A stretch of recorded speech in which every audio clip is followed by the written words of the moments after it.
I looked down at the professionally wrapped box sitting on the wraparound porch. The wrapping paper was red with little Christmas trees all over it. A large blue bow sat on the top, shaped like a spiked naval mine. Next to the bow, I saw the cheery, looping cursive of my stalker. I knelt down, reading the tag, never knowing what it would say. To my best friend. From the cleaner. I sighed, picking up the package. I heard something wet sloshing around inside. Drops of blood started leaking out of the cardboard lining.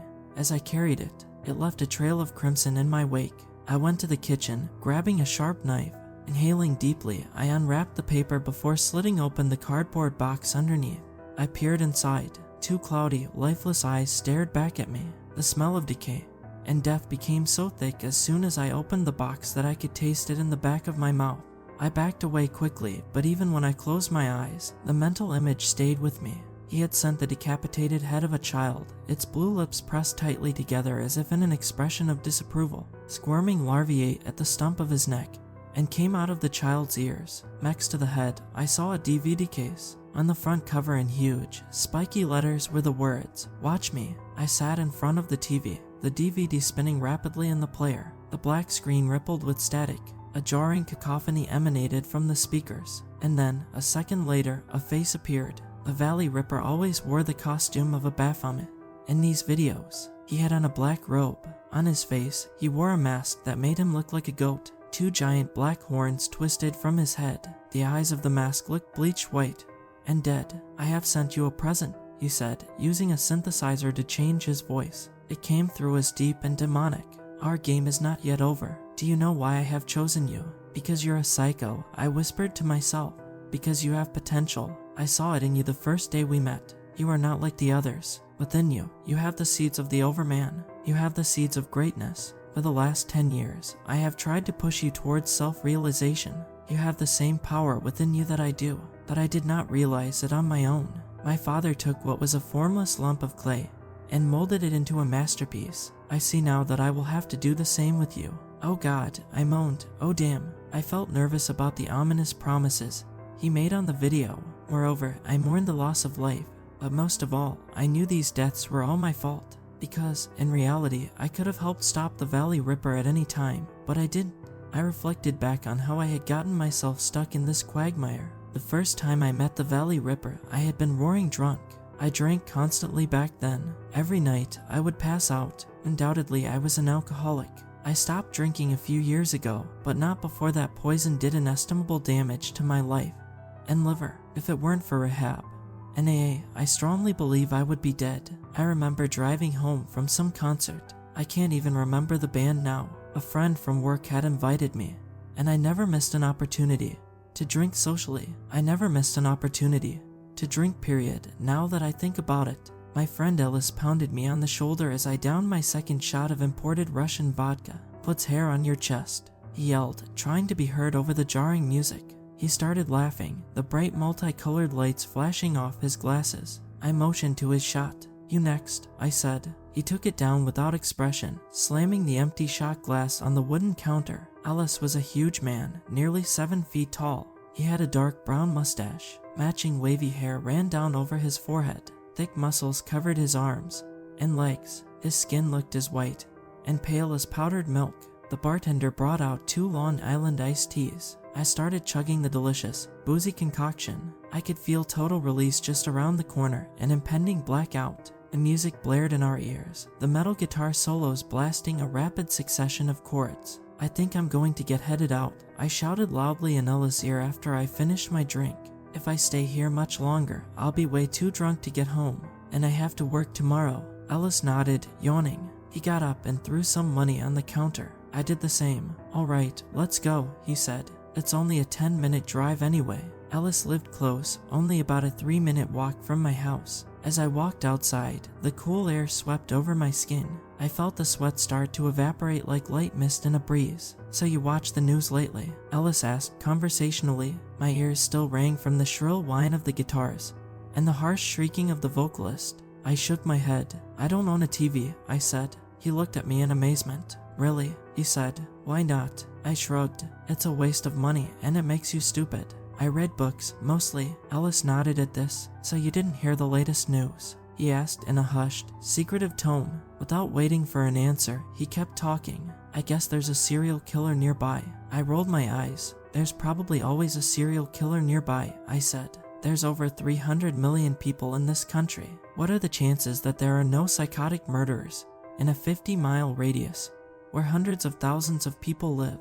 Pretty low, I think. We had gotten close to my car, a fully restored Ford Thunderbird. Ellis always complained about the lack of space and leg room, and in his defense, he did kind of look like a clown in a clown car when I put the top down. Yeah, you're probably right, but this is no ordinary serial killer, Ellis continued. He's a real-life Satanist, like something out of a horror movie. How do you know? I asked. He laughed sardonically at that. Everyone knows. It's all over the news. He's done 3 houses so far. At the first house, he found the husband in his bed. The guy saw him breaking in, and the killer slit his throat. The husband still fought like a madman, though even with a slit throat, there were signs of a struggle, and his knuckles all looked bruised. This is according to the media, anyway, so take it with a grain of salt. I nodded. So, the guy goes into houses and takes all their most valuable stuff, like any money or jewelry. He seems to kill randomly, and some houses, he kills everyone.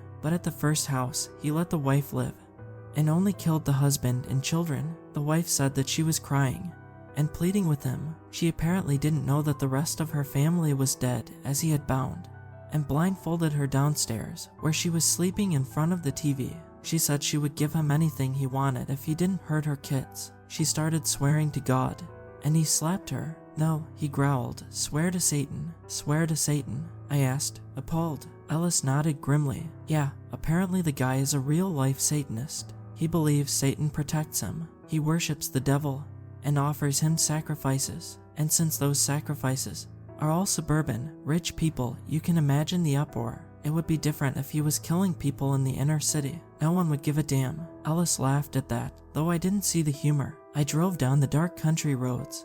As we talked about the Valley Ripper, the booze made my head feel light and empty. All my problems seemed to have dissolved, and I was just happy to be alive, until the woman started walking in front of my car. I was trying to light a cigarette at the time. If I hadn't drunk so much, I might have been able to save the situation. But by the time I looked up, a collision had become inevitable. "Look out," Ellis screamed in panic, looking up from his phone at the last possible second. I braced for impact. The woman's body smashed into my front passenger's side headlight. I heard a tinkling of breaking plastic and glass, accompanied by a revolting cracking sound.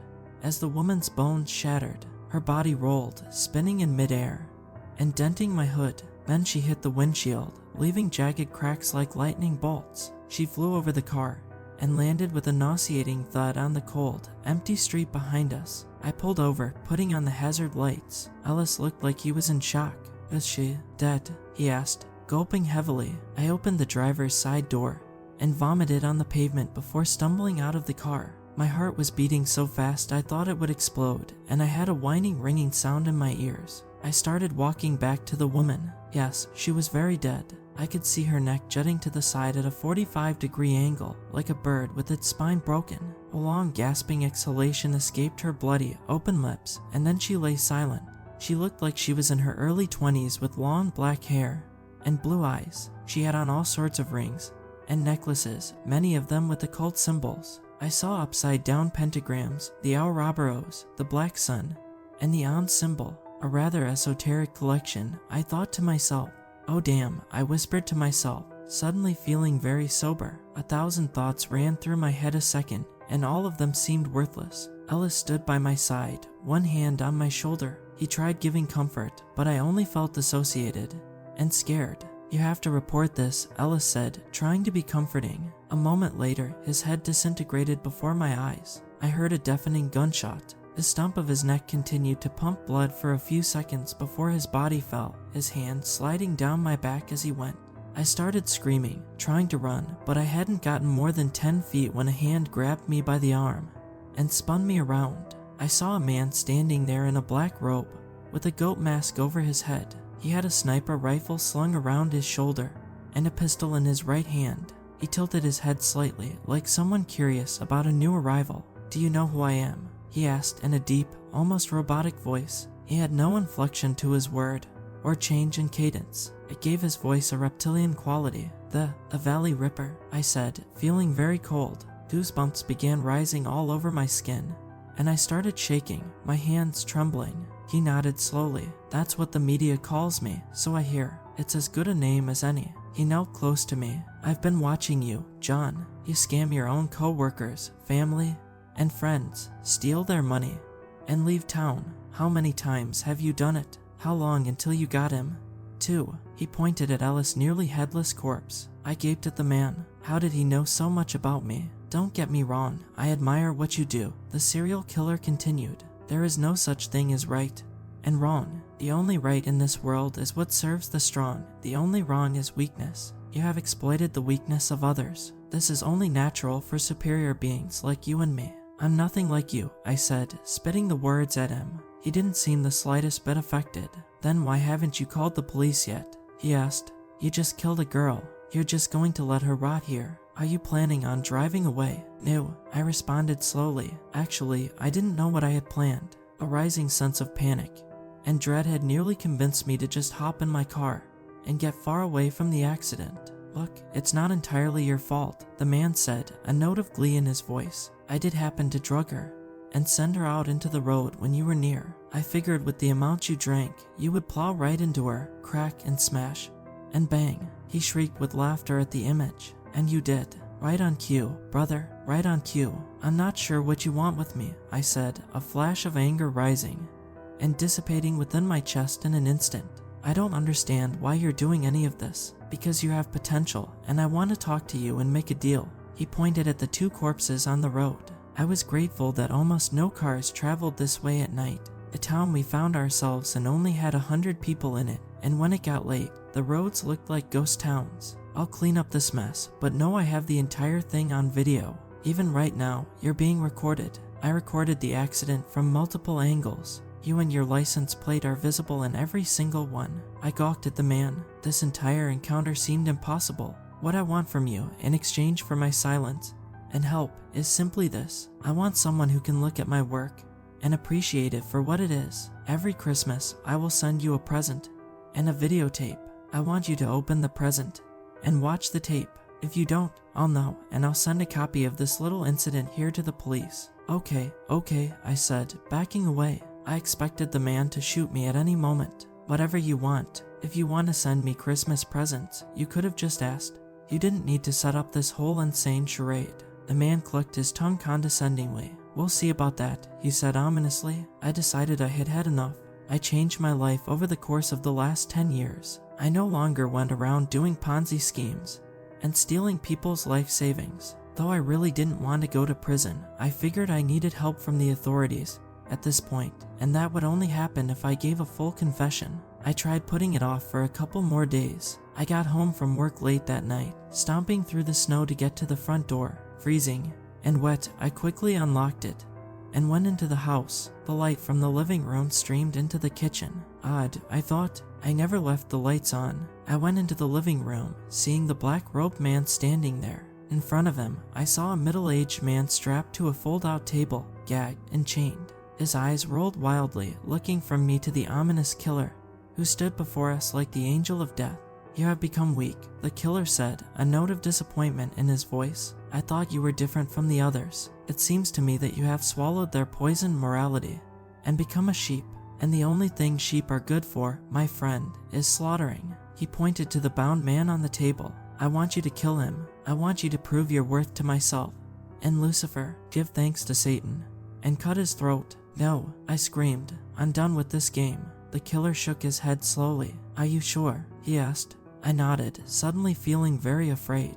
I began to take a step back, intending to turn around and run. The killer pointed a gun at me and fired. It made a soft popping sound. I looked down to see a dart in my chest. Don't worry, he said, a note of mirth in his voice. It's just a tranquilizer gun. I'm sorry that we have to do this the hard way. He took the sharp knife from the table next to the man, raising it high and plunging it into the victim's throat. The man's eyes widened. A bubbling, gurgling sound started as he choked on his own fluids. The world began to spin and go black. I remember falling on the kitchen floor, trying to crawl away, and then nothing. I awoke in prison, surrounded by countless guards and police officers. They all gave me looks of disgust and hatred. "We've got him," one said. "Finally, we've caught the Valley Ripper. We found all the knives, guns, and rope used in his house, and even the body of one of his victims." They had also found videotapes, including the one of me hitting the woman. They had found the black robes